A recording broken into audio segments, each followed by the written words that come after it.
seeing their bodies go, oh, it's great. They get so angry though. I have just received email this morning about a co-op position, and if you're interested, send me email with the resume, and I'll forward it. And the rest will be between you and the company. Right? And company's name I forgot, but the person interviewing is a CIS graduate, Sherry Wentworth is the name. And they're also looking for a tech support person. I think it may be a full-time position, I don't know.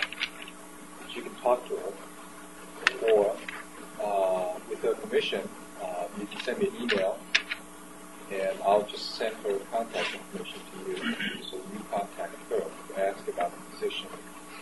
And so if there's mutual interest, then you make a hire. They just hired a CIS student who went on to become a full-time person. So the co-op position that he was occupying now becomes available as a co-op position. So it's something for you to think about. Send me an email, and of course, hopefully you get something of interest to you. Becomes available, position becomes available in early next month. I don't know if anyone stopped at the office earlier today, but I wasn't at the office because I was at a meeting with managers from Ernst & Young. You know what the company does? Jesse, you would know. What does the company do? Would you speak up?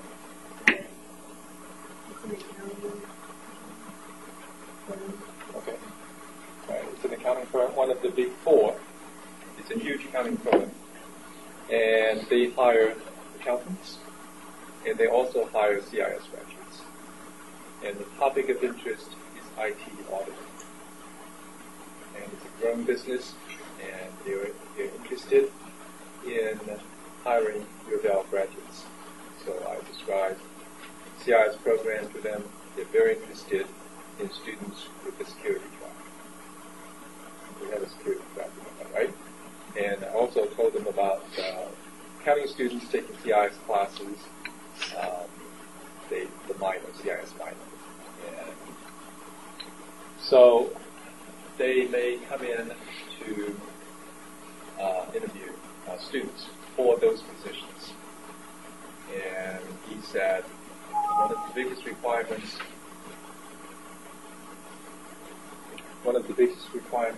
is that the students should be willing to travel, even though they're going to be based in Louisville, but this is extensive travel. So traveling shouldn't be too hateful to people like you. I mean, right? You're unattached, no kids, at least no kids that you know of. And so that's it's a great way to start Korea. You get to see other places. It's exciting. Hotel living is not that great, but get into a field where you combine IS skills with financial accounting and financial auditing. So it's exciting, I think. So anyway, something for you to keep in mind. We may have very soon here I think it's some kind of information session where an IT audit firm is going to host a session to introduce the field to the students, accounting and CIS. So if that comes up, I'll let you know. Okay. And that's all I have to say. What about you? Do you have any questions? I didn't get to grade the assignment because this weekend I was preoccupied with activities I didn't anticipate. But today is Chinese Lunar New Year, so wife said she'll not do any work. why I did it over the weekend. So it was part of it. Drank a lot of wine last night.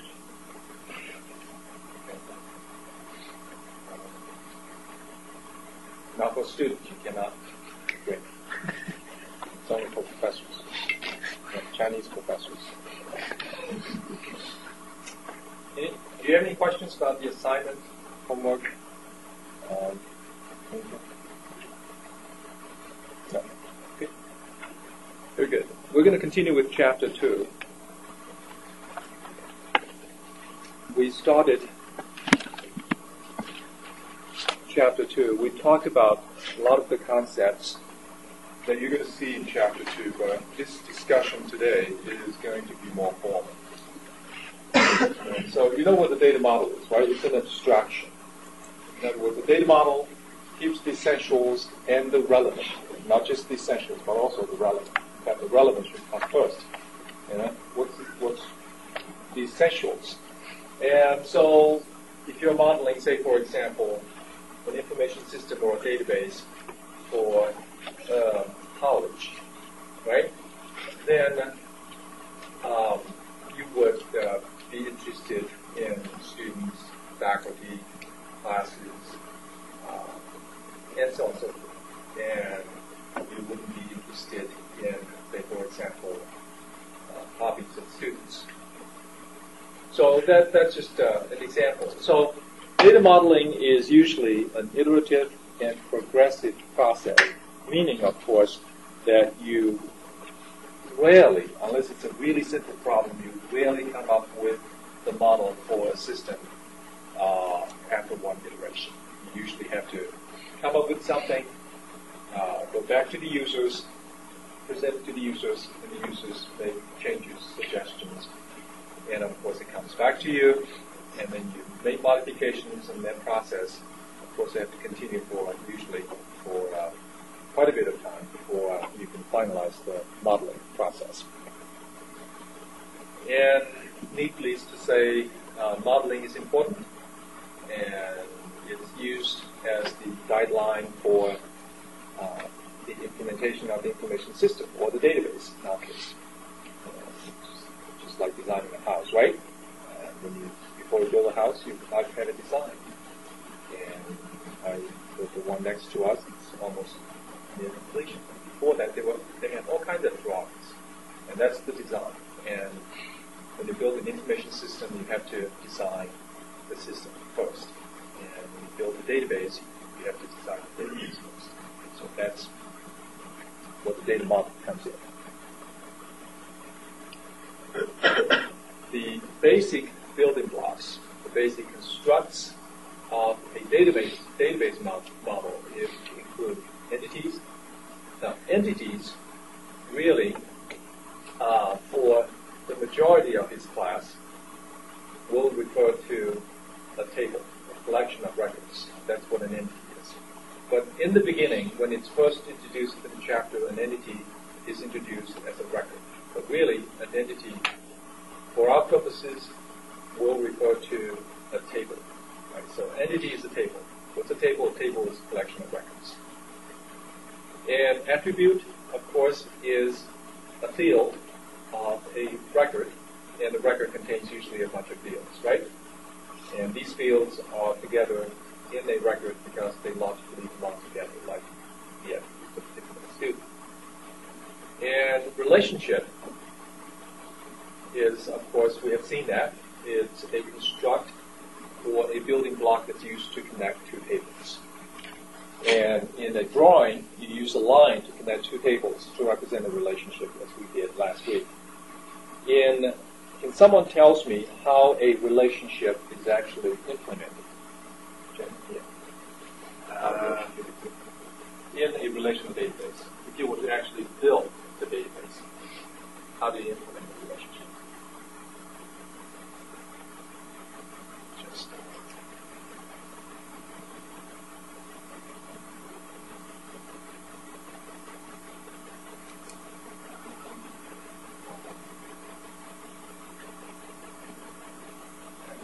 Daniel? Using primary keys and foreign keys, and I Are you talking about actually like dragging and dropping? Is that what you're talking about? That's what you first said is correct. Okay, so to implement a relationship between two tables, you first have to define the primary key for the first table, and then use that primary key as the foreign key in the second table to implement the relationship. Okay, I'm pretty sure you knew this, and just that the way the question was phrased probably didn't agree with your conceptualization of that concept. So that's how a relationship is implemented in a relational database, right? By defining the primary key and then using that primary key as the foreign key in the second table, which is related to the first table. Your brother made some nice comments about you. Mike and I became very good friends. Oh yeah? Yeah. And then, of course, we have three types of relationships, right? We have one-to-many, one-to-one, and many-many. And we talked about some examples, and we're going to go into a much formal discussion of that. And then, of course, we have a constraint. And a constraint is anything, any restriction placed on the data. And to give you an example, you could say that one easy example is that the name has to be 30 characters or less. That's a constraint. And the ID has to be an integer. That's a constraint. Now you see that IDs, many IDs are integers, because integers are easier to process in that they're faster to process than strings. And so those are the main building blocks. There's more, and we'll talk about this. Business rules. This is important. This is often ignored by people who are getting into database design initially. Business rules determine actually how a database is to be designed. And remember we were talking about professors teaching classes, and some of you saying that professor class is a many-many relationship. Some of you saying it's a one-many relationship. In other words, a professor maybe teach many classes. The class may be taught by just one professor. But some of you argue that it could be taught by two professors. So that's an example of a business rule. So that's determined not by the technical considerations, right? Whether it's one-many or many-many. It is determined by, of course, the business rule that the university happens to have adopted. So at this university, we allow a class to be taught by more than one professor. That's just the business rule. So the same phenomenon may be modeled differently in different organizations simply because they have different business rules. So that's why you have to understand the domain. If you're designing a database for the human resource applications, then you need to understand human resource. And in particular, you need to understand the business, the idiosyncrasies of the business, like UPS, for example. Human resource is different than humanities human resource practice, right? Every company is a little different. You don't see two companies that are exactly the same. Even within different divisions of the same company, you have different business rules. I know a guy at UPS not too long ago, a consultant, and he had chosen to be a consultant at UPS, Oracle consultant, because he got paid in excess of $15,000 a month, because he not only knows Oracle like the back of his hand, but he knows UPS business rules like no one else would. Right? They couldn't get rid of him as much as they hate him, because they have to pay him so much. But they couldn't get rid of him because these two, technology and business, are so tightly woven together. You can't separate the two. Right? So it's organizational structures, business processes, and information technology. You cannot separate the two. If you understand that, right, you'll be very, very successful later on in life. So IT is like a constraint in that you can't do anything with IT. Without IT, excuse me. You cannot do anything without IT. Right? So IT is also an enabler, right? There are a lot of business ideas, business processes strategies that can be implemented by IT. So while in this class you focus on the technical aspects of things, such as database design, database SQL, but as soon as you leave the class, you need to think in broader terms. All right, so business rules. And discovering business rules, in this class, you're not going to be discovering business rules. Yes, you're going to be discovering business rules, but that's not going to be the main focus. In 320, some of you are taking 320, you will be discovering business rules, and a lot of it. In this class, mostly, I probably will give you a description of the operations of a company, and you translate them into business rules. I'll give you more directions on that when the assignment is made. And so, but these are the common sources for business rules. You go to a company, you collect the business forms, and you interview business users, and you find out how they operate, how things get done, and that's how you understand the business. And then you write them up, and you actually, when it comes to designing database piece, you convert them into business rules. And for those business rules are going to be used to drive the design of the database. And so, translating into business rules into data modeling components. This is important for us. Usually, when you see a business rule, verbs are translated into relationships, and nouns are translated into entities. Right? To give you an example, here's a business rule. A professor may teach 0 or many classes, and each class may be taught by one and only one professor. That's a business rule, right? So nouns here, of course, are class and professor, right? And immediately you would model those as tables. And then teach is a verb, right? So that's going to be modeled as a relationship between the two. Do you have any questions about that? No? Not a question? Okay, just stretch it. Yes? What do you say verbs translated to and nouns translated into? Nouns are translated into tables, and verbs are into relationships.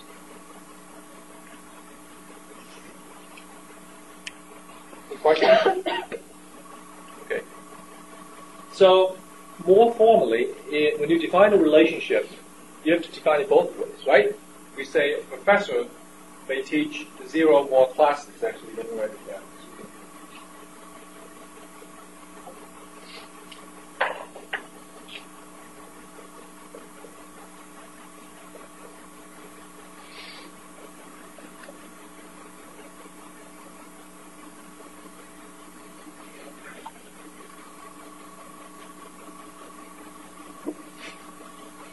Okay, what does that stand for? Anyone in the class?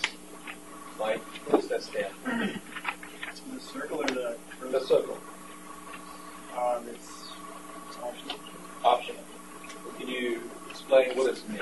Like, you don't have to have a class. You can teach one or you don't have to have it. So what it means, Mike is correct. In other words, in this particular relationship, the class is optional to a professor, meaning, of course, that a professor doesn't have to teach any class. We have professors like the dean. He's a professor, right? So he will be found in the professor table. But he's not teaching any classes. Most other professors, of course, teach classes. But there are a couple of professors here in this college, 1 or 2, I think maybe at most 2. They don't teach any classes. The dean, I know probably more. He doesn't teach any classes. But he's a professor. So that's why you want the database to be set up so that it allows instances of situations like that to exist, right, to be captured. So you would have professor ID as the primary key, professor name, and here, of course, you would have class ID as the primary key, and class name, say, and then professor ID as the foreign key. That's how you relate the two tables. Do you have any questions about this? So if you look at the bottom half of the slide, what it means is that when you define a relationship, this is very important, at least for the sake of the test. When you define a relationship, you have to define it both ways. In other words, you have to say, a professor may teach 0 to many classes, and a class may be taught by one and only one professor. Right? That's what 1 and 1 means. 1 and 1 professor. So this is an example of a relationship, and we're going to be dealing with a lot of examples, going through a lot of examples. Naming conventions. In this class, we're going to use singular nouns to denote table names. And relationship, we're going to use verbs. In VCO, someone sent me an email about the VCO last night. I think it was last night. I vaguely remember that, but I wasn't in state of mind, proper state of mind to answer email. I actually saw it on my phone, but so I apologize about VCO. Whoever it is, if you have that, still have that question, stop by the office and I'll be going to answer. I just remember that to help you. Okay. And so this is VCO, and it's called the crow's foot notation, right? I think it's called crow's foot notation because of these like the crow's foot, right? Usually, when they walk, their thumbs don't touch the ground, right? So you only see 3 of them. Footprints. That's just my notation. Okay. So that's the relationship. And here's a brief outline of how modeling has evolved in the past 50 years. So in the 60s, you have 5 systems which were criticized extensively in Chapter 1, and it would lead to redundancy, inconsistency, redundancy, and so on and so forth.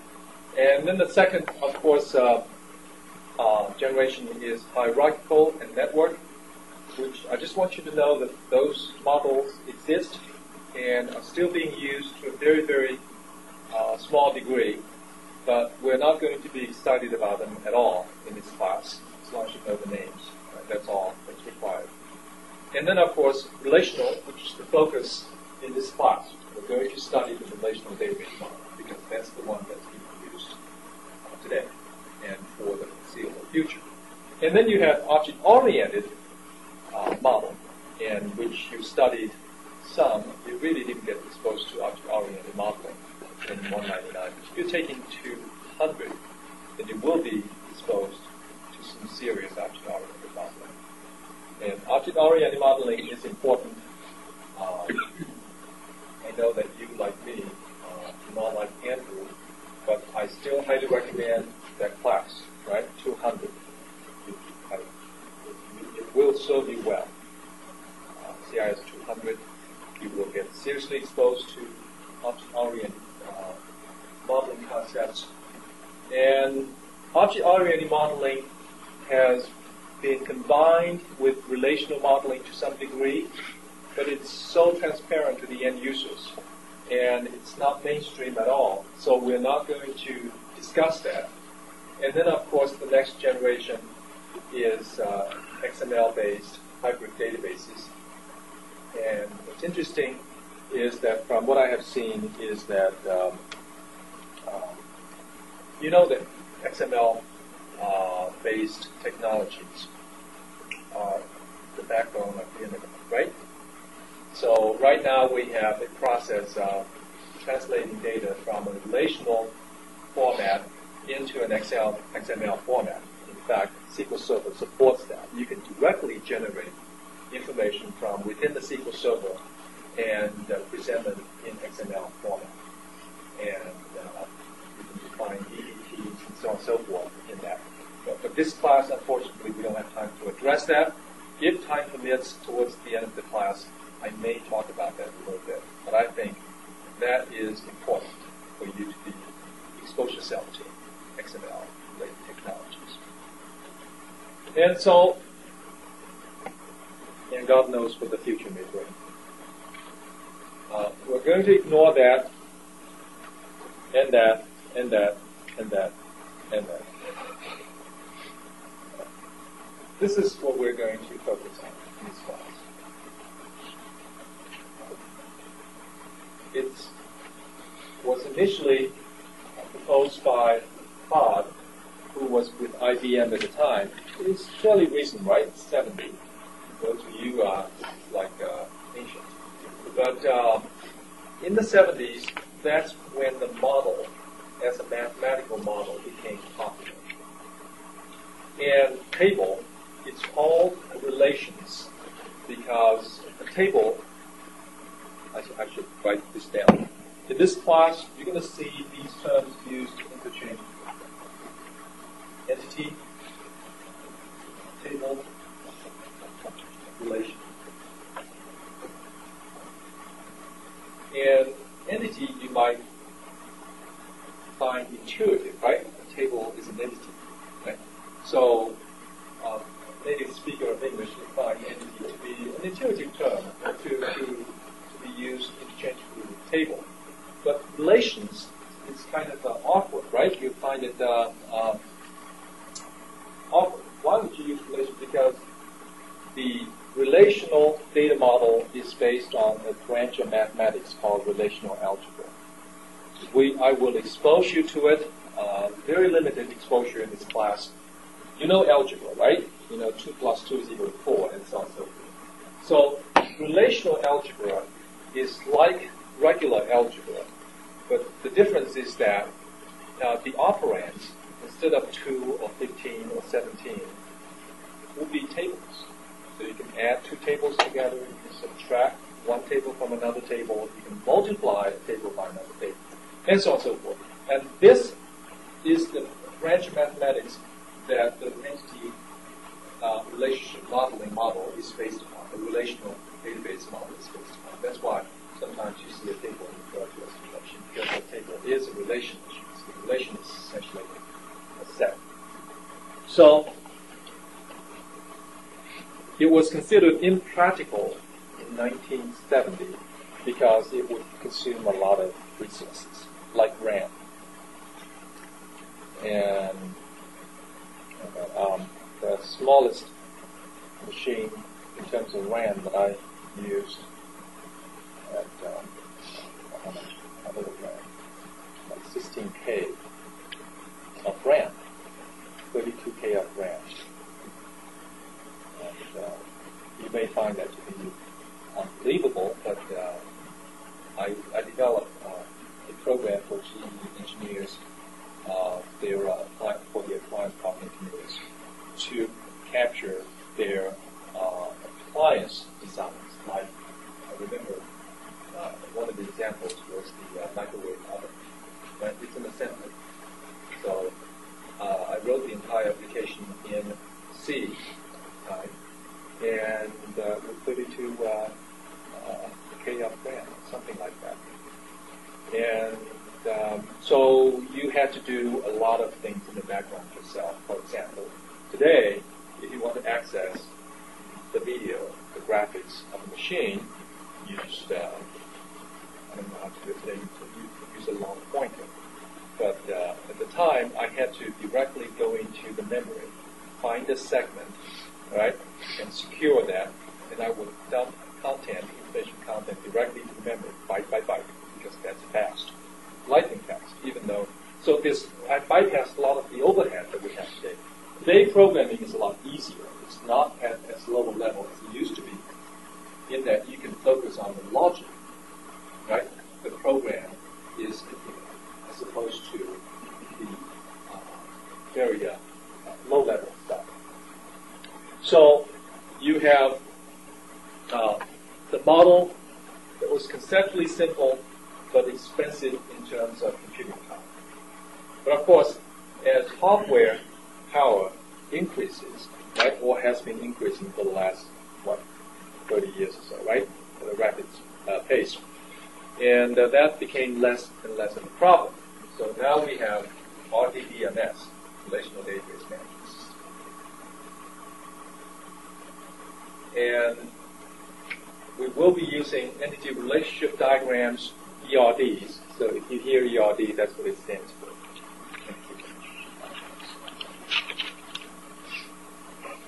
Here's an example.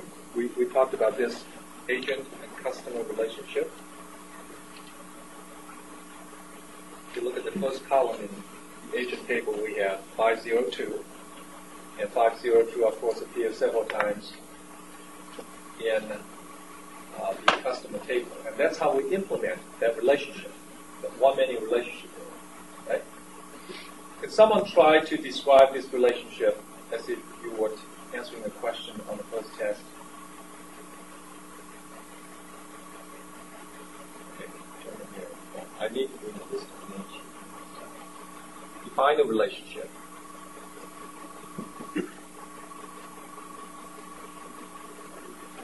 Now describe the relationship. Yes, there can be one agent for every customer, but each customer can have, each customer can only have one agent, but every agent can have many customers. Okay, that's good. That's good. You want to be more precise. And I don't know, given the information, you would say because each agent appears to have at least one customer, right? So given the information you have, you could say that each agent may have one or more customers. Now sometimes you may have a new agent who just comes in that doesn't have any customer, right? And in that case, you want to, if that happens to be the business rule, then you want to say each agent may have 0 to many customers. And here, of course, every customer has an agent, right, associated with him or her. So therefore, you want to say every customer has to have is associated with at least one agent, but no more than one agent. Right? So, but sometimes, again, you may have a customer who hasn't been assigned an agent. And if that happens to be the business rule, then you want to set up your business to allow that, set up your database to allow that. So that's the business rule for this relationship. Any questions?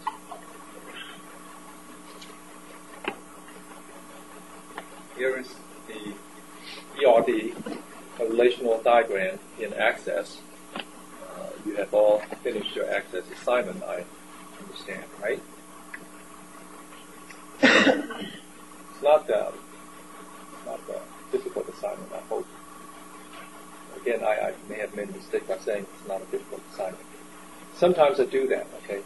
And so I need to check myself. I don't want you to wait till the last moment to start the assignment. Yes? Would it be possible in that last example to have a customer that hasn't yet been assigned an agent? If your database is designed to allow that, yes, then you may leave the foreign key value null. Right? As the way it's presented to you in this slide. Right. Look at this column right there. This column right there. Every customer has an agent code, right? Which means every customer has an agent. But if you say, for example, a new customer comes in, and you don't know who the agent is, and the default value of the agent code for the customer will be null. And if you see that it's null, then you know that the customer has been assigned an agent. Right? In fact, your manager may want to see, I want to see all the customers who haven't been assigned an agent, if it's a large national company, right? So you could easily say, hey, I want to find all the customers such that the agent code field has a null value. It all depends on the business rule. Or say, unless you have an agent, you're not a customer. If that's the business rule, then this is what the database would look like. So there's a lot of flexibility. You can see that. Right? And the flexibility has to do with the fact that your database model captures the reality as described by the business rule.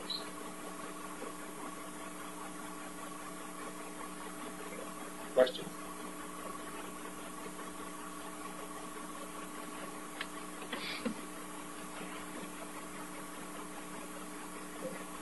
So you have an application, as we described earlier, first day of class, I think, and you have user interface. So an application is essentially a program, right? And a program has a lot of presentation logic in it. You know what presentation logic is? In other words, how the user interface is set up, how the form is set up, right? And how you collect information. It may be exciting when you build it for the first time, but it gets boring, right? You're collecting information from each field, and you say the field has to be an integer field, and you have a lot of error checking, right? And if it doesn't, if it's not what it is, you throw an exception and you catch it. I mean, this is I'm talking about C#, right? And so a lot of stuff like that you have to do, and then of course you have the actual data, like the student records, classes. You're thinking of registering for classes. Summer classes are going to be posted soon, and you'll be doing that. So you have the set of tables, and if they add a class, they simply add a row to the table class. And of course you have the database engine, which is SQL in this class, but for UFL it's Oracle.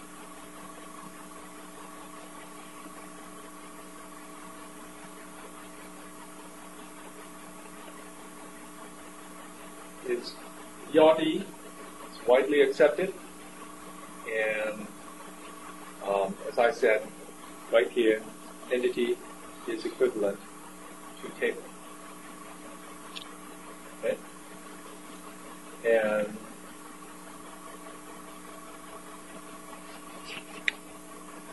so here is simply refining these terms, and we will talk about this through actual examples. You can read them. Again, we're using the closed foot notation. Okay, here's some examples. I want you to look at them very, very closely. This is the Chen's notation. He came up with a notation like this, which was very popular for about 20 years or so, because at the time, computer graphics capabilities were very limited. So his notation became very popular because it was expressive enough while it didn't require a lot of graphical capabilities. And the guy is at the University of Alabama, Huntsville, I think. He's still teaching. But he became very, very well known because of that. There's a lot of people adopted that notation. But closed foot notation is now much more popular, and it's much more expressive, as you can see later on, because in the Chen's notation, a lot of things are not captured, as you assume. So, looking at the closed foot notation, right? Can someone define or describe the business rule that this relationship is based on, the paint relationship? Come into class. Follow up here.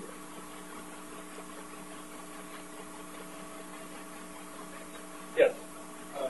One painter can create lots of different paintings, but lots of different paintings can come from one that much painting. Okay. Very close.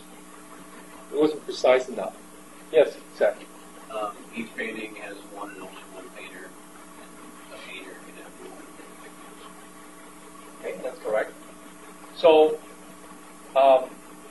in other words, the business rule here implies that unless you have painted something, you're not going to be able to get into the painter table. Right? So, as Seth says, a painter has to have at least one or more paintings. Right? A painter has one or more paintings, which implies, of course, unless you have painted one or more paintings, you're not a painter. But a painting is always painted by one painter. And they're releasing an album by two Swedish girls. They seem like Americans.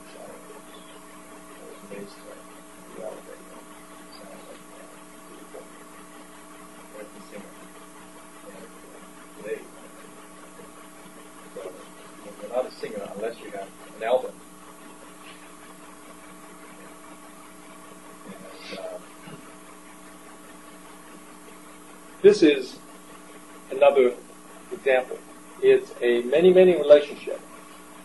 We'll talk about that in a second. But look at the last one, employee and store. And someone described the business rule that this relationship captures. Yes? Each store is managed by only one employee, and each employee only manages one store. Okay. At most, I think. Okay. And so that's correct. Each employee manages one and only one store, and each store is managed by one and only one employee. All right. What about the one in the middle? Employee and skill. Can someone describe the business rule that captures that relationship? All of that relationship captures. Right? The relationship captures the business rule. So what's the business rule that this relationship captures?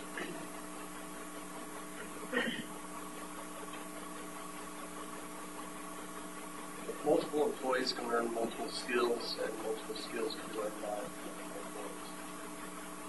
That's essentially correct. But for the purposes of this class, we say it slightly differently, so it's more precise. Anyone else wants to try?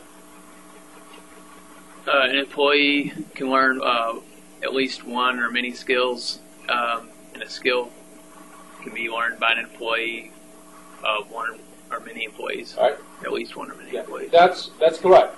So we want to say each employee may learn many skills, and each skill may be learned by more than one employee. Right? So each employee may learn one or more skills, and each skill may be learned by one or more employees. In other words, if a skill is in the skill table, it has been learned by one employee at least.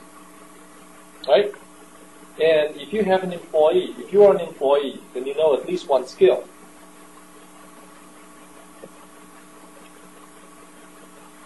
Okay. Questions? Is this?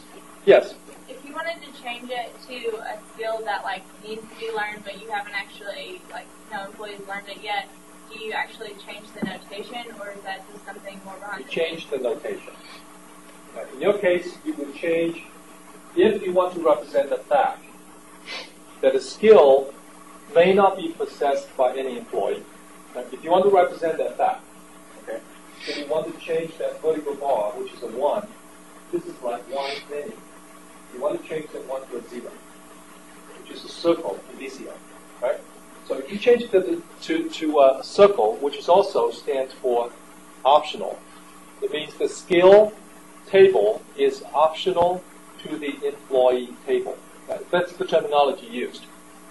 And so what it means is that now a row in the skill table may not be related to any employee. You with me on that? Okay. Let's actually develop that example. Right? Let's go a little deeper.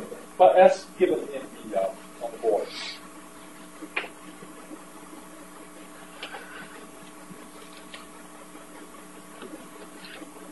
So we have employee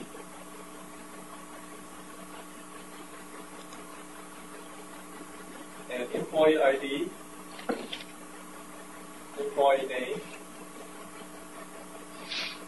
and the rest of the fields. And skill, we have skill ID and skill name, and the rest of the fields. And these two tables are related by a many relationship, which is drawn like this. This is what you would see in VCO. Those of you who have entered in the VCO see this. Now, let's actually develop this so that we have actual, I'm going to draw on the other side because I will extend that.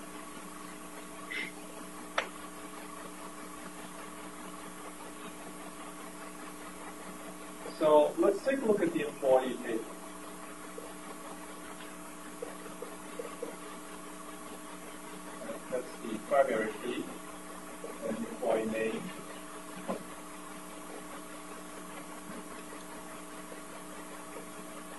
Say we have 4 employees, and the names are A, B, C, and D.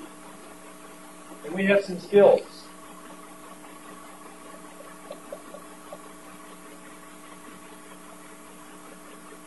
Skill ID and skill name. And we also have 4 skills.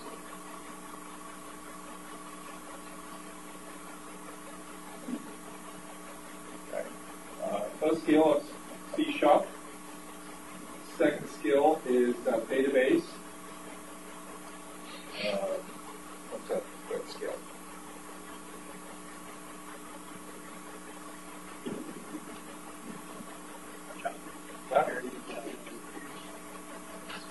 Web design. Huh? Web design. Web design? Okay. How about system analysis and design? HTML. HTML. All right. Those are the 4 skills. Now, according to the business rule that's captured by this ERD on the board between employee and skill, you're going to have a situation where each employee may possess more than 1 skill, well, at least 1, and each skill may be possessed by at least 1 employee, or maybe more, right? Maybe you need a lot of database designers, for example. Now, in the past, or at least in the one-to-one relationship and one-to-many relationship, how do you implement the relationship? You store the primary key on one table as the foreign key in the other table, right? Do you recall that? Okay. So, but here it's not as easy. How would you do that? Think about the difficulty of doing the same thing with a many-many relationship. Where would you store it? What would you store as the foreign key? What would you define as the foreign key? Skill? How would you capture that?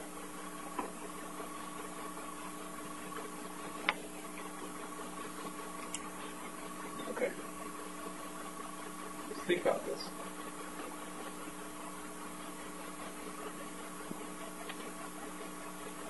Kendra's sitting next to Mike. What's your name? Yeah.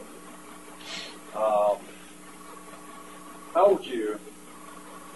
would you capture the fact that employee A has 2 skills, C# and D?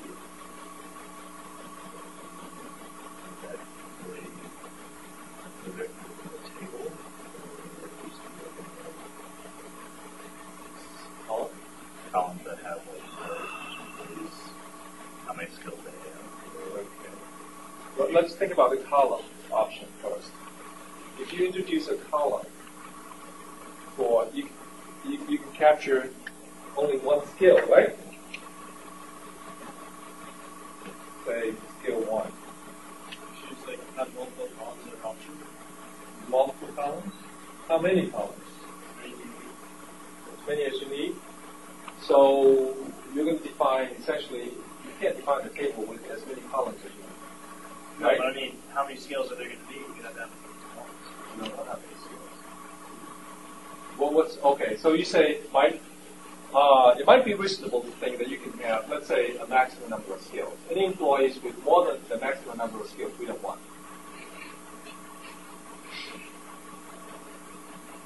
But that's a very reasonable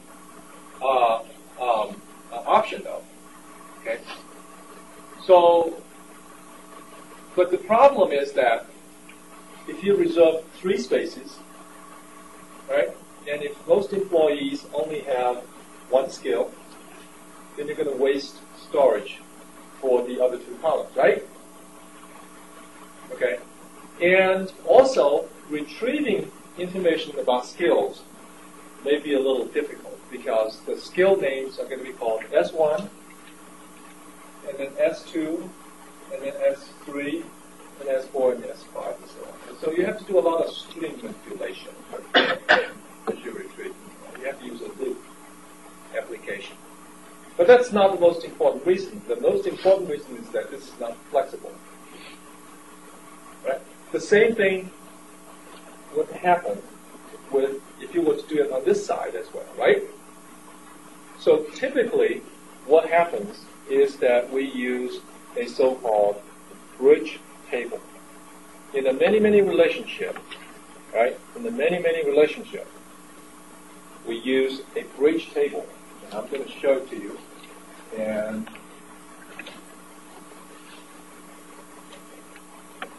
you still would have your employee table the way it is originally defined.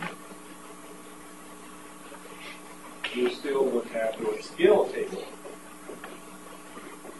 as it's originally defined. And then you introduce a table, bridge table. You may call it talent, right? Because that's what it is. And in that table, you're going to capture employee and skill and let's say here is something called levels of experience. All right, now look at this very closely.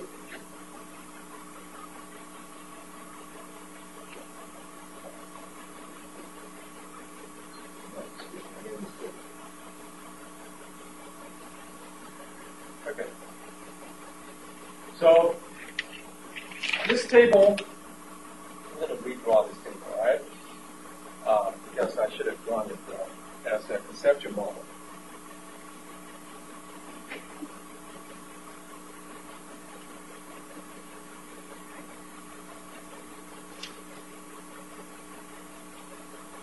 We're going to have employee ID and skill ID. See how I underline both fields? Which means, of course, that they are together. They are the primary key. Now, with that design, I can now introduce a third table called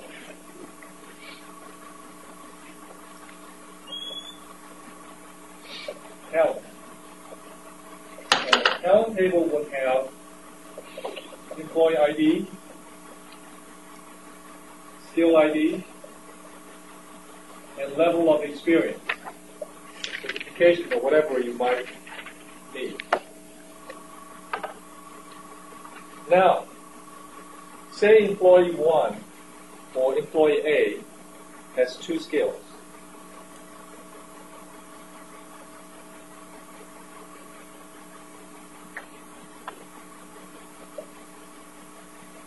Level 1. Employee 2 has 1 skill, which is also database, level 3. Employee 3 has also 1 skill, at level 1. Employee 4 has 1 skill, at level 7. And then, of course, employee 1, during the Christmas break, acquired another skill. Employee 1 has also HTML skill. Look at the flexibility of this design. Right? What do you have to do to add another employee with a new skill? You add another row, right? When you add another row, you do not have to change the structure of the table. You see what I'm saying? Remember in chapter 1, we talked about structural independence. That's with relationship to applications.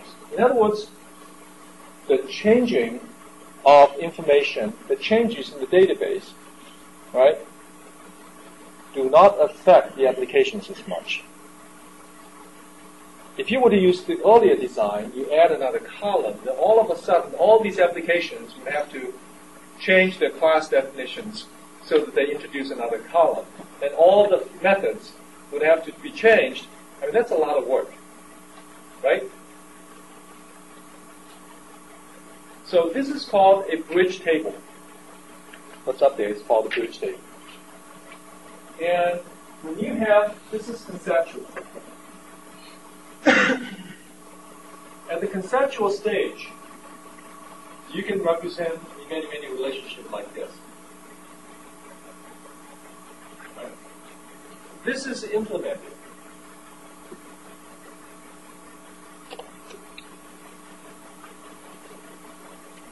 When it's implemented, you always have to resolve the many relationship into two one-many relationships with an additional table. Always.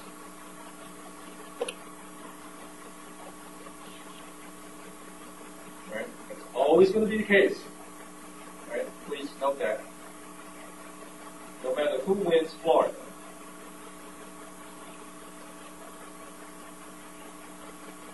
So you always use a bridge table to... Always use a bridge table. Always. Who's going to win Florida by this way? To go to Florida, Romney. I think so.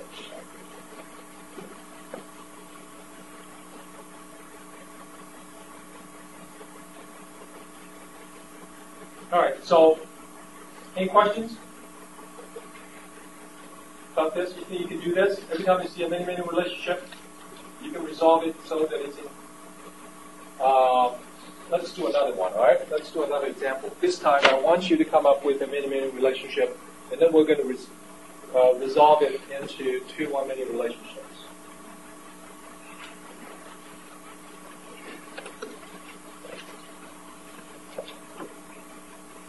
Someone who hasn't spoken today, give me a many relationship.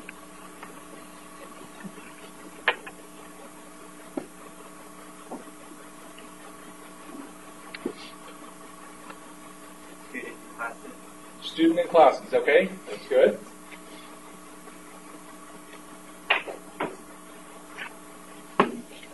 So you have student,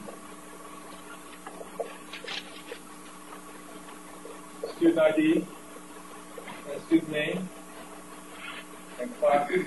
And class, we use singular noun to denote tables. Class ID, class name. All right. Tell me why it's a many relationship. Student can take many classes. Each class can be taken by more than one student. That's correct. So a class is not a class unless it has at least one student. Actually, the rule is that unless it has 10 or 15 students, right? So we can definitely say that student is not optional to class. Now, please be careful, though. Please be very careful. I think in actuality, you have students being optional to class, right? Well, let's actually represent it that way because think about the summer classes, right? When you first enter them into the database, then there are students, right? No students have signed up for the classes. So actually, the class should be optional to the students. Does it make sense? I mean, the student should be optional for the class, right? When you first enter the class, like CIS, Introduction to Network Security, that's going to be offered in the summer. And that class, when it's first entered into the PeopleSoft database next week or next month, it's going to be empty, totally empty, right? No students, but it's okay. You can do that. Similarly, a student could be in between semesters. Say you are not taking any summer classes. Does it mean that you're not a student? No. You may be taking a semester off, right? And that's fine. A friend's daughter just got admitted to UK's medical school, and she decided to take a year off to find herself. Right? And that's fine. As long as you even wait tables and teach yourself. And apparently that's important to some people. So most of us, all of us here in East Room have found ourselves, right? I have lost the ability to go looking, even though sometimes I feel the urge to find myself. But so this is a many relationship, All right, once again, to summarize what the gentleman, what's your name? Jesse. To summarize what Jesse said, this is a many-many relationship because each student, please know how I say it, each student may take 0 to many classes, and each class may be taken by 0 for many one students. Okay? And so here, you need to resolve it into a one-many relationships. So you still have your student.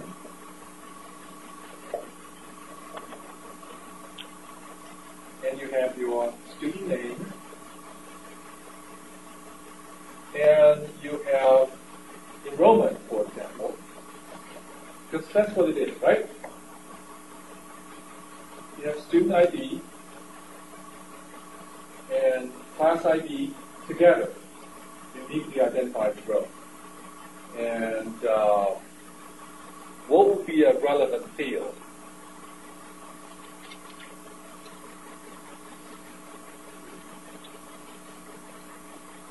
Jesse?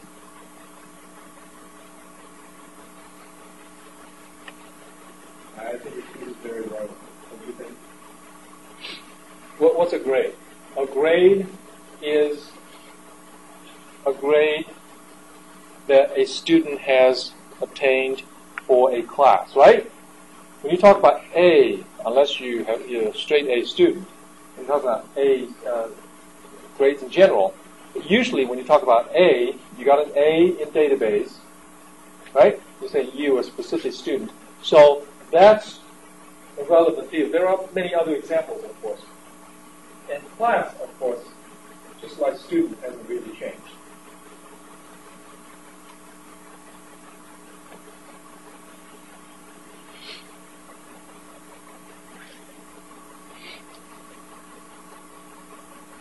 Questions? Yeah. So the other fields in that third bridge table should always be something that that's relative to both the other tables. Yes. Otherwise, it becomes you will only have some rows would have it, and other rows would. Yeah.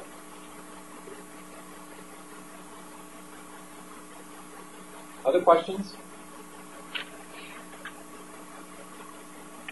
Would for the relationships from the two classes from the class and student to enrollment, would those both be the same as far as the relationships from student to class? What do you think? It seems to me that that class to enrollment. Well, I don't know. No. Okay. I don't know. Since this is a very important question, I'm glad you brought it up. Now we're going to use a different color, okay? Student to enrollment should be optional, right? Because, yeah. You're saying student should be optional to enrollment? Yes. Is that what you're saying? Yeah. Why? Explain. Because the student doesn't have to enroll in a class. Or maybe I'm looking at the wrong way. Maybe it should be the student is required by enrollment because enrollment requires students. Okay. Much easier if you brought up a really, really important question, okay? So I'm going to populate the tables with rows. It's much easier to see and understand. How much time do we have? 10 minutes? 10 minutes. Okay. So this is the student table, and we have student ID and student name. Okay. And student ID 1, 2, 3. Okay. And the first student is Daniel. Okay. Second student is Andrew. Okay. And third student is Mike.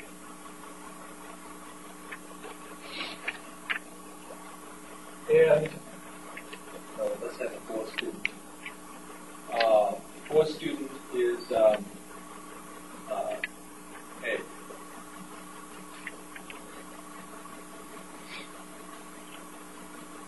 And then you have class ID, which is the primary key, and class name. class ID CIS 199, CIS 200, CIS 310, CIS 320, something like that. Okay. And then, of course, this is C#. This is data structures. 310 is database. And this is system analysis and design. All right. Now you can easily relate to those two tables, right? The content of those two tables. I just populated. Is this in your way? You can see over that. Or you can see through that, right? So enrollment.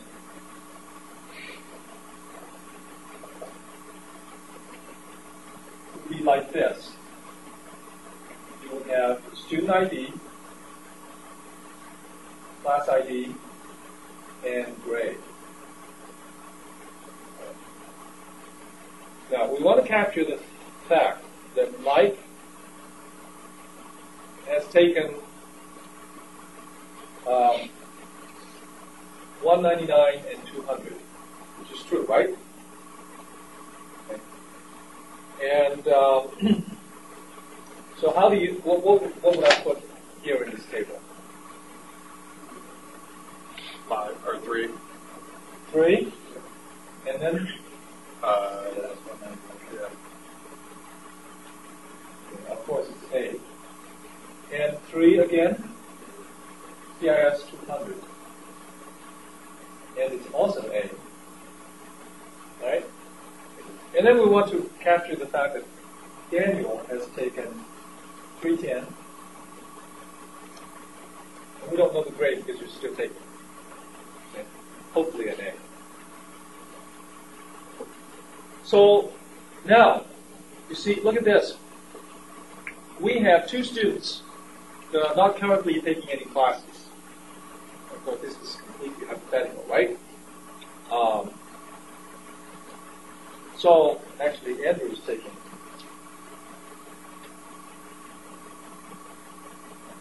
So we have at least one student that's not taking any classes. So that's why we want to represent it this way. We want to say that enrollment is optional to students. In other words, to be in the student table, you may be in the student table without having appeared in the enrollment table. Does it make any sense? All of you?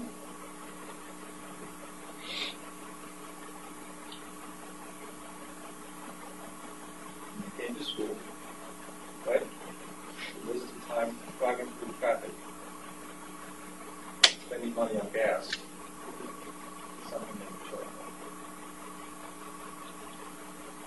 I'm asking if you have any questions. 1.5 minutes dispensed.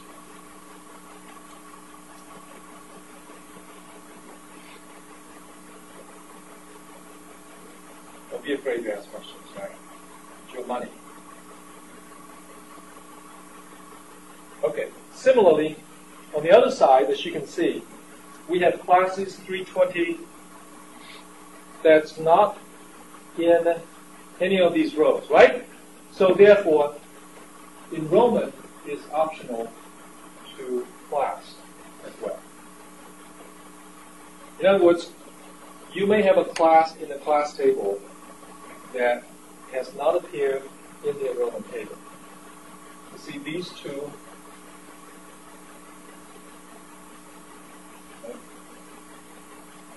You're taking the test, and when you're taking the test, okay, and you are tired, haven't stayed up the night before to study, you can't remember.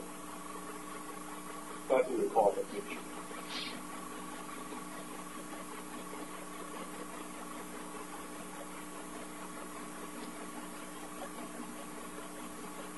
Okay.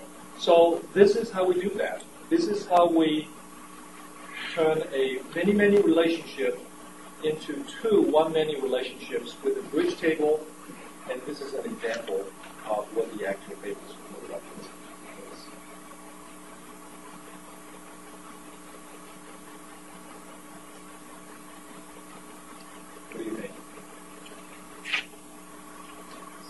enrollment student, you're saying one and only one unique student per class? Yes, that's a good question too. All right, it gets really confusing. The more you think about it, the more confusing it gets. This is the funny thing about this, right? So I really want you to think about this so we get really confused, because that's when you will try to understand it, and that's when clarity may be obtained. Okay, that's how it works, right? So now, this is not optional to enrollment. In other words, the class table is not optional to enrollment in the sense that if you have a row in the enrollment table, it is a row that has a student taking a class. In that sense, the class is not optional to enrollment. Similarly, a student or the student table is not optional. We don't say a student. We say the student table is not optional to enrollment, because if it's a row in the enrollment table, it's a row about the student taking a class. So in that case, you can't create a row in the enrollment table without involving a student and a class. So what about like the many aspect? There's many students. Yeah, but the many is going from is on this side, right? You have say here 2 students taking the same class, 310. Yeah, but the other way, so from enrollment to student. You have 2 students, right? 2 students in the enrollment table, right? So it's why it's many, right? Yeah, This but is why it's many. Oh, excuse me. This is not why it's many. You have 3. Meant to say, this is why.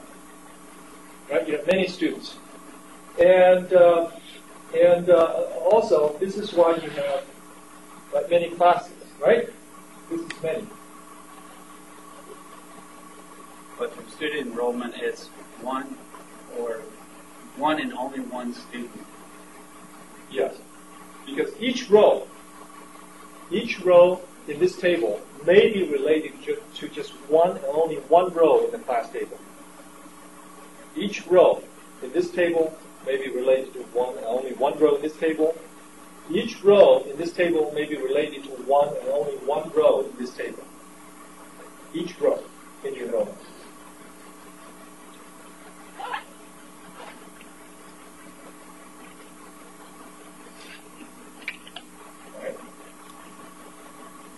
Time is due on Wednesday. If you have any questions, don't hesitate.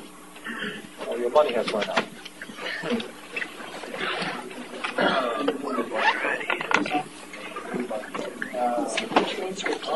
You still want that? Yes, I still want it.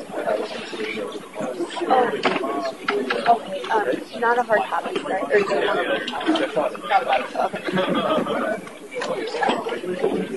I have one question. I already created it, but I understand that the benefit table serves as